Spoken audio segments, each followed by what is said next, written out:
अल्हम्दुलिल्लाह वस्सलातु वस्सलाम अला रसूलिल्लाह व अला आलिहि व अस्हाबिहि अजमईन अम्मा बाद अऊज़ु बिल्लाहि मिनश शैतानिर रजीम बिस्मिल्लाहिर रहमानिर रहीम वमा खलक़तुल जिन्ना वल इंसा इल्ला लियअब्दुन बिस्मिल्लाहिर रहमानिर रहीम अल्लज़ी खलक़ल मौता वल हयाता लियब्लुवकुम अय्युकुम अहसनु अमला रब्बि इश्रह ली सदरी व यस्सिर ली अमरी वहलुल उक़दतम मिन लिसानी यफ़क़हू क़ौली।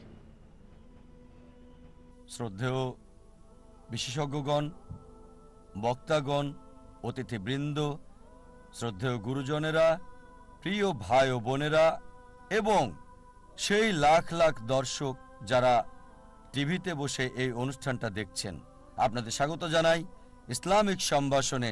আসসালামু আলাইকুম ওয়া রাহমাতুল্লাহি ওয়া বারাকাতুহু। আল্লাহর দয়া, শান্তি এবং রহমত আপনাদের সবার উপরে বর্ষিত হোক। আজকে আমাদের এই 10 দিন ব্যাপী আন্তর্জাতিক কনফারেন্সের শেষ দিনে আমি আপনাদের সামনে শেষ লেকচারটা দিচ্ছি। আমার এই লেকচারের বিষয় হচ্ছে আমাদের এই জীবনের উদ্দেশ্যটা কি। আমাদের মধ্যে কতজন মানুষ আসলে এই ব্যাপারটা নিয়ে চিন্তা করেছেন যে আমাদের জীবনের উদ্দেশ্যটা কি? আমাদের মধ্যে কতজন এই ব্যাপারটা নিয়ে ভেবেছেন যে আমাদের এই অস্তিত্বের উদ্দেশ্যটা কি? আমরা এখানে কি করছি? এখানে কেন এসেছি? আসুন এবার এই ব্যাপারটা আমরা বিশ্লেষণ করে দেখি। আমি এখানে দর্শকদের অনুরোধ করব, আপনাদের মধ্যে কেউ যদি কখনো এটা চিন্তা করে থাকেন যে আপনার জীবনের উদ্দেশ্যটা কি, তাহলে দয়া করে হাত তোলেন। আমি জানতে চাচ্ছি এখানে দর্শকদের মধ্যে কতজন এটা নিয়ে চিন্তা করেছেন যে আমাদের জীবনের উদ্দেশ্যটা কি।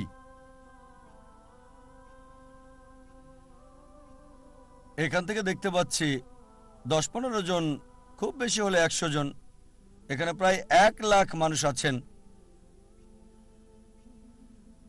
এটা 0.1%-এরও কম।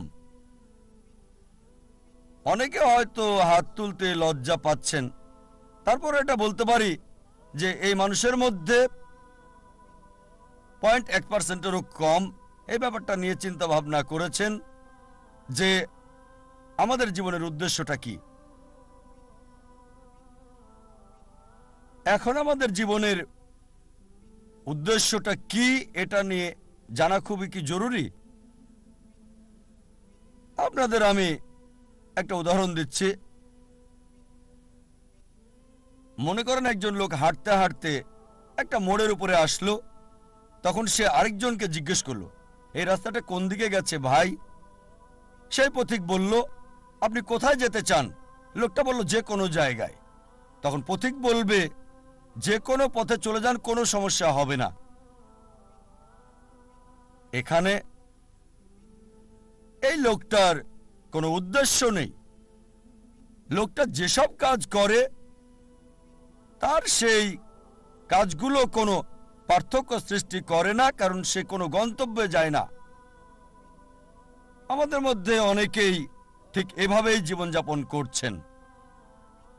আপনাদের আরেকটা উদাহরণ দিচ্ছি। মনে করেন একজন বিল্ডার একটা বিল্ডিং বানাতে শুরু করলো। বিল্ডিংয়ের ভিত্তি বানানোর জন্য সে মাটিতে বড় একটা গর্ত তৈরি করলো। তাকে প্রশ্ন করা হলো, আপনার এই বিল্ডিংটা কত তলা পর্যন্ত হবে? সে বলল, আমি জানি না। বিল্ডিংটা কত স্কয়ার ফিট জুড়ে বানানো হচ্ছে? সে বলবে, চিন্তাই করিনি। সেই বিল্ডারের কোনো উদ্দেশ্যই নেই। একবার একজন লোক তার প্রতিবেশীকে বলল, আপনার কুকুরটা সব সময় গাড়ি দেখলে তার পিছনে ধাওয়া করে। ভাবছি এই কুকুরটা কখনো কি গাড়িটাকে ধরতে পারবে? প্রতিবেশী উত্তর দিল, কোনো গাড়িকে ধরতে পারবে কি না সেটা নিয়ে ভাবছি না, আমি ভাবছি গাড়িটা ধরতে পারলে কুকুরটা তখন কি করবে। যে লোকটা বলছে কখনো ধরতে পারবে কিনা জানি না, সে বুঝতে পারছে না। আর প্রতিবেশী কুকুরটার মালিক, সে কিন্তু বুঝতে পারছে গাড়িটাকে ধরতে পারলে সেই কুকুরটা তখন কি করবে। এখানে কুকুরটার উদ্দেশ্যটা কি? দুর্ভাগ্যজনকভাবে আমাদের অনেকেই আমাদের জীবনটাকে এভাবেই পার করে দিচ্ছি, এই কুকুরটার মতোই।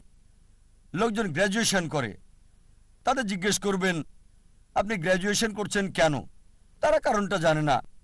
কারণটা এই যে তারা গ্র্যাজুয়েট হতে চায়। গ্র্যাজুয়েশন শেষ করে আপনি কি করবেন সে বলল আমি জানি না। আমাদের বেশিরভাগই জীবনটাকে পার করছি গন্তব্য ছাড়া লোকটার মতো, অথবা সেই কুকুরটার মতো যে গাড়িকে ধরতে পেছনে ছুটছে কোনো উদ্দেশ্য ছাড়াই।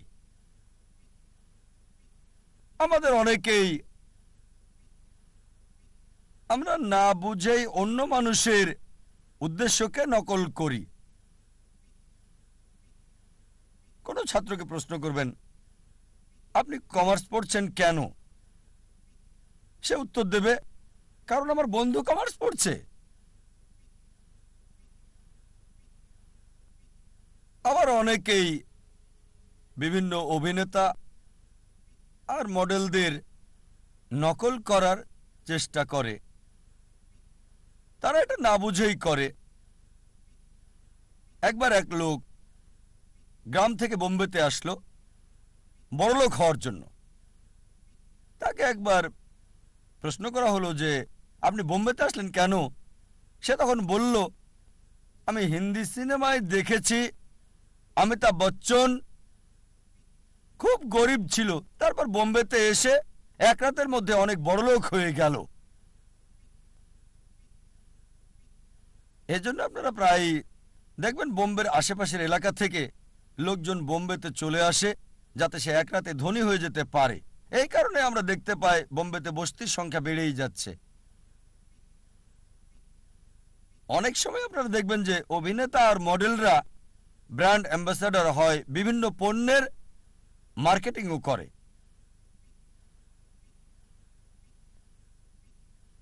একজন একটা নতুন গাড়ি কিনলো, হুন্ডাই i10।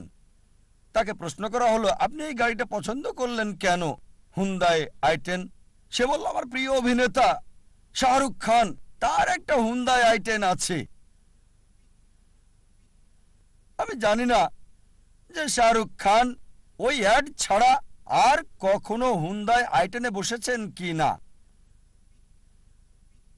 তিনি হয়তো চালান মার্সিডিজ অথবা BMW অথবা এরকম কিছু। আমার সন্দেহ তার i10 আছে কিনা।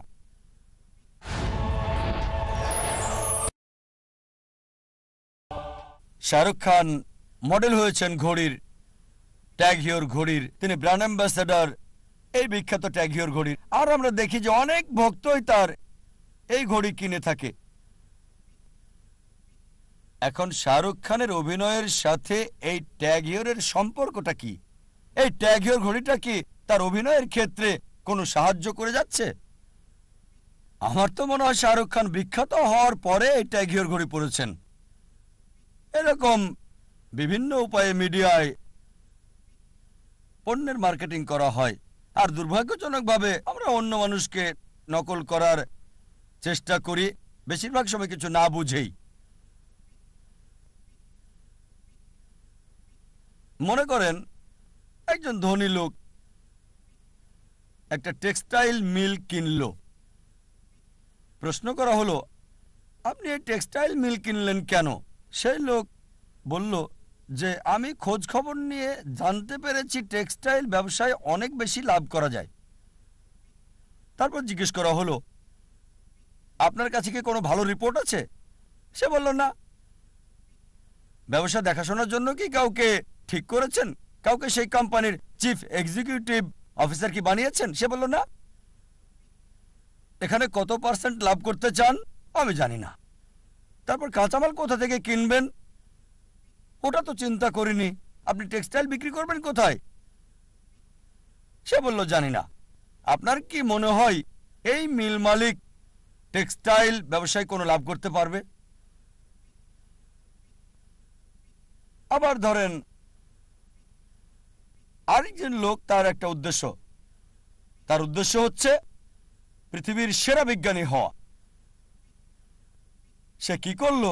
সে তখন পৃথিবীর প্রথম মানুষ আদম আলাইহিসসালাম থেকে শুরু করে এ পর্যন্ত মানুষের ইতিহাস পড়ল।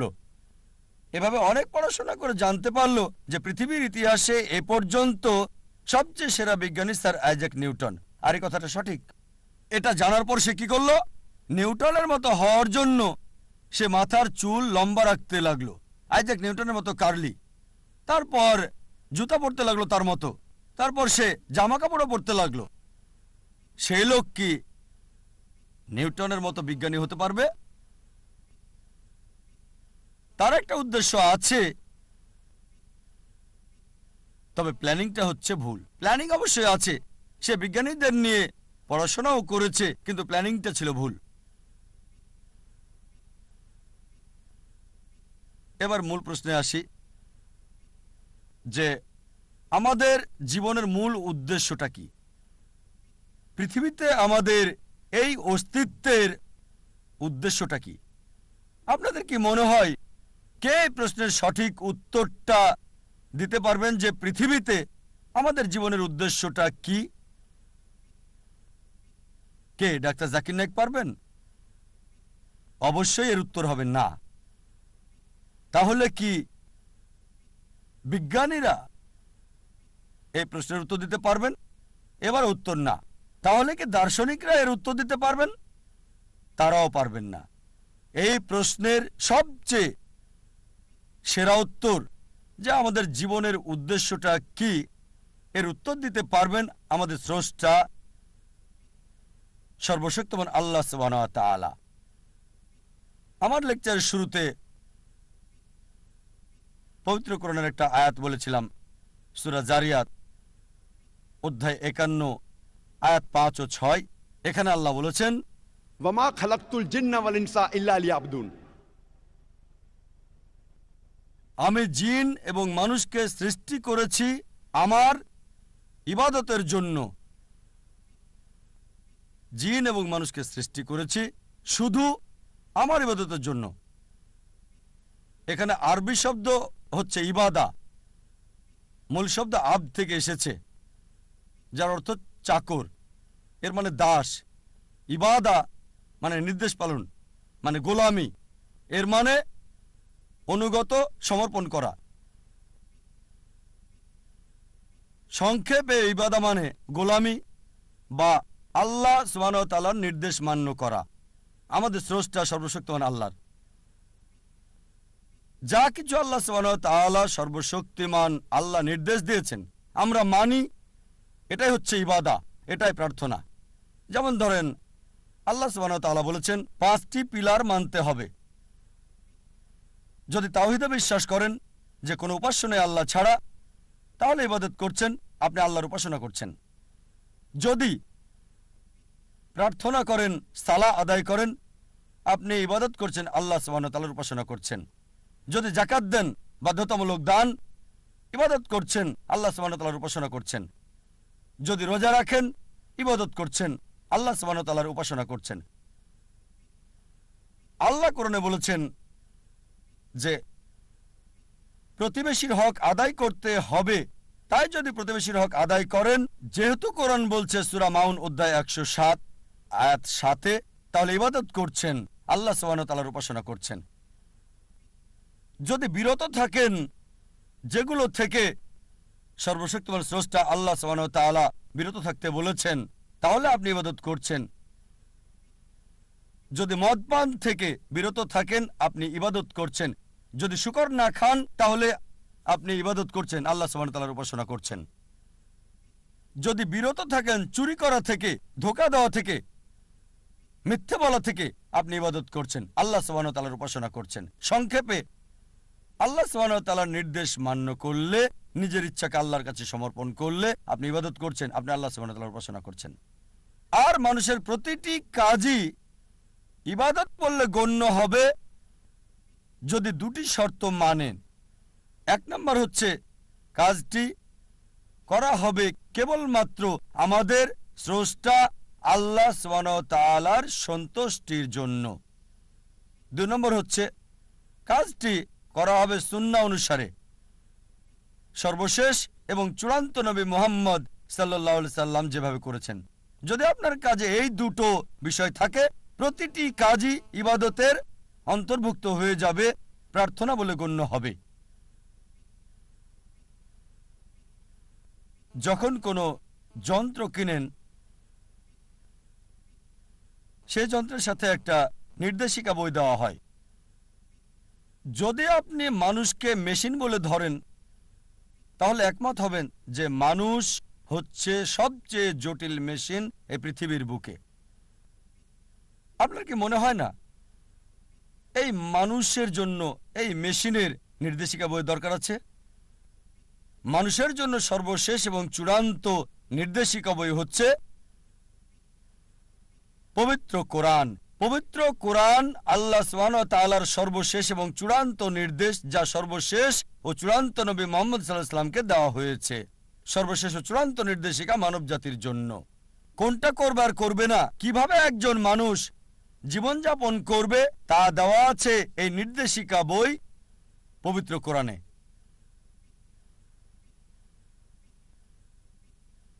অনেকে আমাকে প্রশ্ন করে, কেন সর্বশক্তিমান আল্লাহ ইবাদত চান আমাদের? আমাদের ইবাদত কি তার প্রয়োজন?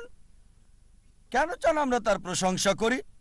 আল্লাহু আকবার, আল্লাহ মহান, সর্বশক্তিমান, আল্লাহ কি প্রশংসার প্রয়োজন?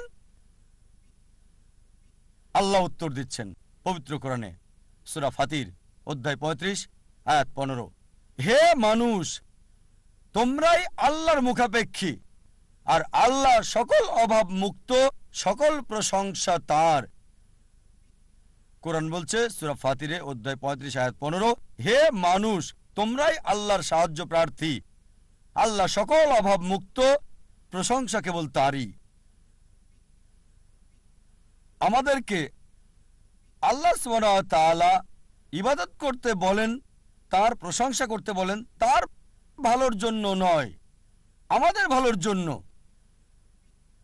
যখন আল্লাহু আকবার বলি, এটা আল্লাহকে মহান করে না, আল্লাহ এমনিতেই অতি মহান। আপনি আল্লাহু আকবার বলেন আর না বলেন, তারপরও আল্লাহ অতি মহান থাকবেন। এতে আল্লাহ সুবহানাহু ওয়া তাআলার কিছু যায় আসে না। তবে আল্লাহ সুবহানাহু ওয়া তাআলা চান আমরা তার প্রশংসা করি, কারণ তিনি আমাদের মানসিকতা বোঝেন। আমরা মানুষরা যখন কারো প্রশংসা করি, যখন মহান বা বিখ্যাত কাউকে চিনি, আমরা সাধারণত তার কথায় মেনে চলি। যেমন ধরেন, আপনার মার হার্ট অ্যাটাক হয়েছে, আপনার কাছে একটা অপশন, একজন সাধারণ মানুষ এসে আপনাকে উপদেশ দিচ্ছে, আপনি কি তার উপদেশ মানবেন, নাকি পৃথিবীর সবচেয়ে বড় হার্ট স্পেশালিস্টের উপদেশ আপনি মানবেন? সেই লোকটি আপনাকে ফ্রি উপদেশ দিচ্ছে, আপনি কার উপদেশ নেবেন? হার্ট অ্যাটাক হয়েছে আপনার মায়ের জন্য, পৃথিবীর বিখ্যাত হার্ট স্পেশালিস্টের উপদেশ নাকি সাধারণ লোকের? এটা স্বাভাবিক, কারণ জানেন হার্ট স্পেশালিস্ট বিখ্যাত, লোকজন তার প্রশংসা করে, আপনি তার উপদেশই মানতে চাইবেন। একইভাবে আল্লাহ সুবহানাহু ওয়া তাআলা আমাদের প্রশংসা চান, তিনি মহান, আল্লাহ অতি মহান, আল্লাহ সবকিছু জানেন, আল্লাহ মহাজ্ঞানী। তাই যখন আমরা বলি যে তিনি হচ্ছেন মহাজ্ঞানী, আর যখন তিনি আমাদেরকে উপদেশ দেন, আমরা অনুসরণ করতে চাই। যদি না মানেন তিনি মহাজ্ঞানী, মহাপ্রজ্ঞাশীল, তাহলে তার উপদেশ মানার সম্ভাবনা কম। তাই আল্লাহ সুবহানাহু ওয়া তাআলা আমাদের ইবাদত চান, প্রশংসা চান, তার উপকারের জন্য নয়, এটা আমাদের উপকারের জন্য। আল্লাহ বলেন সূরা ফাতির অধ্যায় 35 আয়াত 15, হে মানুষ, তোমাদেরই আল্লাহর সাহায্য দরকার, আর আল্লাহ কারো মুখাপেক্ষী নন, সকল প্রশংসা তারই।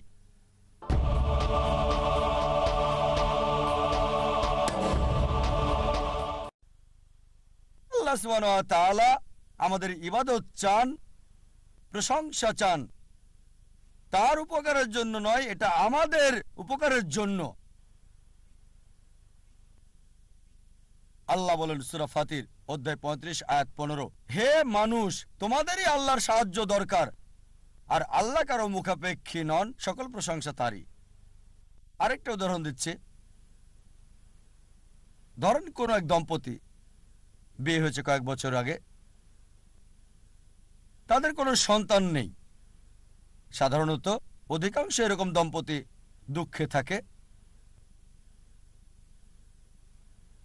আবার আরেকটা দম্পতি আছে আর তাদের একটা সন্তান আছে, আদর স্নেহ দিয়ে লালন পালন করছে। যখন সন্তানটি ১৫ বা ১৬ বছরের হলো, তখন সে মারা গেল। স্বাভাবিকভাবেই তারা খুব দুঃখ পাবে। প্রথম দম্পতি যাদের সন্তান নেই তারা দুঃখে থাকে, তবে দ্বিতীয় দম্পতি মানে যাদের সন্তান আছে, লালন পালন করার পর টিনেজ হওয়ার পর বাচ্চাটি মারা গেল, তারা আরো বেশি দুঃখ পাবে। এখন তৃতীয় প্রকারের পিতামাতা রয়েছে, যাদের সন্তান আছে, তাকে ভালোবাসা স্নেহ দিয়ে লালন করছে, তার দেখাশোনা করছে। তবে যখন বড় হলো, প্রাপ্তবয়স্ক হলো, তখন পিতামাতার সাথে কথা বলে না, তাদের দেখাশোনা করে না। এমন সন্তানকে আপনি তখন কি বলবেন? অবশ্যই আপনি তাকে বলবেন অমানবিক, অবিবেচক বলবেন, অকৃতজ্ঞ বলবেন। সবাই এটা মানবেন যে যদি আপনার পিতামাতা স্নেহ ভালোবাসা দিয়ে আপনাকে লালন পালন করে, দেখাশোনা করে, সবকিছু আপনাকে দেয়, বড় হলেন, প্রাপ্তবয়স্ক হলেন, তখন আর কথা বলেন না, খোঁজ খবর নেন না, এমনকি দেখাও করেন না, অবশ্যই এমন সন্তানকে বলবেন অবিবেচক, অকৃতজ্ঞ, এরা নিষ্ঠুর। এটা যদি মানেন তাহলে চিন্তা করেন ওই সকল মানুষকে কি বলবেন যারা স্রষ্টার প্রতি অকৃতজ্ঞ। আমাদের স্রষ্টা আল্লাহ সুবহানাহু ওয়া তাআলা সর্বশক্তিমান আল্লাহ শুধু আমাদেরকে সৃষ্টি করেননি, আমাদের পিতামাতাকেও তিনি সৃষ্টি করেছেন। আপনার কি মনে হয় না ধন্যবাদ দেওয়া উচিত আল্লাহ সুবহানাহু ওয়া তাআলাকে? তার অনুগত হওয়া উচিত কিনা? আমাদের মধ্যে কতজন আল্লাহর প্রতি কৃতজ্ঞতা প্রকাশ করে তার অনুগ্রহের জন্য, তার দয়ার জন্য যা আমাদের উপর তিনি করেছেন? কয়জন আমাদের মধ্যে? সর্বশক্তিমান স্রষ্টা আল্লাহ সুবহানাহু ওয়া তাআলা আমাদের জীবন দিয়েছেন, এই পৃথিবীর কল্যাণ দিয়েছেন, খাদ্য, বস্ত্র, আশ্রয় দিয়েছেন। চিন্তা করতে পারেন যদি কয়েক দিনের জন্য পানি না পান, স্বাভাবিকভাবে মারা যাবেন। কয়জন আমরা আমাদের স্রষ্টাকে কৃতজ্ঞতা জানিয়েছি আল্লাহ সুবহানাহু ওয়া তাআলার প্রতি, যিনি আমাদের এই পানি দিয়েছেন? কখনো কি চিন্তা করেছেন যে বাতাস আমরা নিঃশ্বাস নিই, যদি কয়েক মিনিটের জন্য বাতাস না পাই কি অবস্থা হবে? অবশ্যই মারা যাব। কয়জন আমরা স্রষ্টাকে ধন্যবাদ দিয়েছি আল্লাহ সুবহানাহু ওয়া তাআলাকে এই বাতাসের জন্য?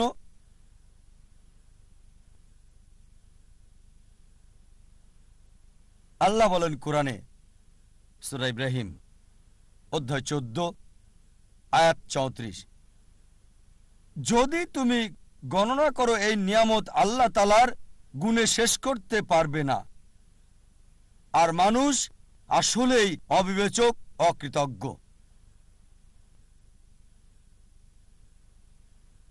আল্লাহ কোরআনে বলেন সূরা আদিয়াত অধ্যায় 100 আয়াত 6, ইন্নাল ইনসানা লিরাব্বিহি লাকানুদ। বস্তুত মানুষ তার প্রতিপালকের প্রতি বড়ই অকৃতজ্ঞ। আল্লাহ অনেক জায়গায় বলেছেন যে বস্তুত মানুষ তার রবের প্রতি অকৃতজ্ঞ। আল্লাহ সুবহানাহু ওয়া তাআলা আমাদের প্রশংসা আর উপাসনা চান তার নিজের জন্য নয়, আমাদের কল্যাণের জন্যই, মানুষের কল্যাণের জন্য। চিন্তা করেন, যখন আল্লাহ সুবহানাহু ওয়া তাআলা দেখেন যে আপনি তার উপদেশ মানছেন, এটা সৃষ্টির কল্যাণ করছে, তিনি খুশি হন। যেমন ধরেন, একজন ডাক্তার ফ্রি চিকিৎসা দিচ্ছেন, তিনি ফ্রি উপদেশ দিচ্ছেন গরিব রোগীদের। এবার দেখেন, যদি সেই রোগী ডাক্তারের দেওয়া পরামর্শ না মানে, ডাক্তারের কেমন লাগবে? আর যদি ডাক্তারের উপদেশ মানে, এতে ডাক্তারের উপকার হবে না, কারণ তিনি ফ্রি দিচ্ছেন। উপকার হবে আপনার। আর যখন তার উপদেশ মানেন, ডাক্তার খুশি হয়, অন্তত আমার রোগী এখন ভালো আছে। আল্লাহ সুবহানাহু ওয়া তাআলা ডাক্তারেরও ডাক্তার, বড় ডাক্তার। বলা হয়েছে হুয়া শাফি, তিনি সুস্থ করেন। যখনই তার উপাসনা করেন, তার আদেশ মানেন, আল্লাহ সুবহানাহু ওয়া তাআলা খুশি হন, কারণ যখনই তার প্রশংসা করেন, আদেশ মানেন, এটা তার সৃষ্টির জন্য ভালো, মানব জাতির জন্য ভালো, এটা আল্লাহ সুবহানাহু ওয়া তাআলাকে খুশি করে। আল্লাহ এজন্য খুশি হন না যে উপাসনা করছেন, প্রশংসা করছেন, তিনি খুশি হন কারণ এটা মানব জাতির উপকার করছে, তার সৃষ্টির। এমনকি যখন পাপ করেন, অপরাধ করেন, পরক্ষণে অনুতপ্ত হন, তার কাছে ক্ষমা প্রার্থনা করেন, আল্লাহ সুবহানাহু ওয়া তাআলা সাথে সাথে ক্ষমা করে দেন। আল্লাহ কোরআনে অনেক জায়গায় বলেছেন ওয়াল্লাহু গফুরুর রহিম, আর আল্লাহ অতি ক্ষমাশীল, অতি দয়ালু। অনেক জায়গায় বলেছেন, সূরা নিসা অধ্যায় 4 আয়াত নাম্বার 25, সূরা মাইদা অধ্যায় 5 আয়াত নাম্বার 74, সূরা হিজর অধ্যায় 15 আয়াত 49, সূরা নাহল অধ্যায় 16 আয়াত 119, সূরা আল জুমার অধ্যায় 39 আয়াত 53, সূরা বুরুজ অধ্যায় 85 আয়াত 14। ওয়াল্লাহু গফুরুর রহিম, নিশ্চয়ই আল্লাহ অতি ক্ষমাশীল, পরম দয়ালু। যদিও তাকে মানছেন না, তাকে অমান্য করছেন, তার আদেশ মানছেন না, যখনই অনুতপ্ত হবেন, আল্লাহর কাছে তওবা করবেন, আল্লাহ মাফ করে দেবেন আর খুশি হবেন। তিনি খুশি হন যে আপনি ভুল করেছেন, এই মানুষ তো আমরা তারই সৃষ্টি, তিনি ক্ষমা করবেন। আল্লাহ কোরআনে বলেছেন সূরা নিসা অধ্যায় 4 আয়াত 48 এবং সূরা নিসা অধ্যায় 4 আয়াত 116, যদি আল্লাহ চান যে কোনো গুনাহ ক্ষমা করবেন, তবে শিরক করার গুনাহ, আল্লাহর সাথে শরীক করা, আল্লাহর সাথে অংশীদার করা, আল্লাহ কখনোই ক্ষমা করবেন না। যদি কেউ শিরক করে থাকে, তার সাথে কাউকে অংশীদার করে, সে সবচেয়ে জঘন্য পাপ করেছে। তাই আল্লাহ সুবহানাহু ওয়া তাআলা চাইলে যে কোনো গুনাহ ক্ষমা করবেন, তবে শিরক ছাড়া। যদি মুশরিক হয়ে মারা যান, যদি আল্লাহর সাথে শরীক করে কাউকে মারা যান আর মৃত্যুর আগে তওবা না করে যান, যদি ক্ষমা না চান, আল্লাহ কখনোই ক্ষমা করবেন না। তাই সবচেয়ে বড় একটা পাপ, যেটা থেকে মানব জাতিকে বেঁচে থাকতে হবে, এক নম্বর হচ্ছে শিরক, আল্লাহ সুবহানাহু ওয়া তাআলার সাথে শরীক করা, সর্বশক্তিমান আল্লাহর সাথে অংশীদার করা। লোকজন প্রায় জিজ্ঞেস করে, আমরা বুঝলাম আল্লাহ মানুষ সৃষ্টি করেছেন ইবাদতের জন্য, তবে মানব জাতির আলাদা আর বিশেষত্বই বাকি, কেন আমাদের সৃষ্টি করেছেন? মানব জাতি হচ্ছে আল্লাহ সুবহানাহু ওয়া তাআলার অদ্বিতীয় সৃষ্টি, আল্লাহ সুবহানাহু ওয়া তাআলার সেরা সৃষ্টি। মানব জাতি এবং জিন হচ্ছে একমাত্র সৃষ্টি যাদেরকে ইচ্ছার স্বাধীনতা দেওয়া হয়েছে। আল্লাহ সুবহানাহু ওয়া তাআলার সকল সৃষ্টি তাদের ইচ্ছাকে সমর্পণ করেছে সর্বশক্তিমান আল্লাহর কাছে। আল্লাহ সুবহানাহু ওয়া তাআলার কাছে তাদের ইচ্ছা স্বাধীনতা নেই। তারা আল্লাহকে 100% মানে, তাদের কোনো পছন্দ নেই। তবে মানব জাতি আর জিনের সুযোগ রয়েছে মানা অথবা না মানার আল্লাহ সুবহানাহু ওয়া তাআলাকে। আল্লাহ কোরআনে বলেছেন সূরা ৩ অধ্যায় ৯৫ আয়াত ৪, নিশ্চয়ই আমি মানুষকে সৃষ্টি করেছি উত্তম আকৃতি দিয়ে। लक़द खलक़नल इंसाना फी अहसनी तक़वीम। নিশ্চয় মানুষকে অতি উত্তম গঠনে সৃষ্টি করেছি। মানব জাতি আল্লাহ সুবহানাহু ওয়া তাআলার সেরা সৃষ্টি। উত্তম আকৃতিতে সৃষ্টি করা ছাড়াও আমরা একক, আমাদের সুযোগ আছে মানা এবং না মানার আল্লাহ সুবহানাহু ওয়া তাআলা।